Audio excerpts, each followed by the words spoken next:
Hello everyone, welcome back to the channel. In today's video, I'll show you how to change language and currency in AliExpress app step by step. So let's get started. First, open the AliExpress app and make sure that you are logged in with your account. From the home page, tap on the account icon given at the bottom right corner. On the account page, look at the top right corner. Between the profile icon and the notification icon, you will see a setting gear icon. Tap on the gear icon to open the setting page. Inside the setting page, you will see different options including currency and language. First, tap on the language in the setting. Currently, the AliExpress app only have English available by default as there are no other language option to change at this time.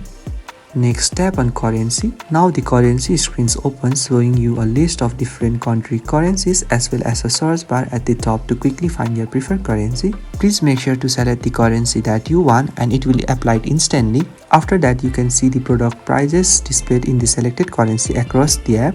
And that's how you can change the language and currency settings in the AliExpress app. So if you find this video helpful, please do not forget to like and subscribe to the channel. Thank you for watching and I will see you in the next video.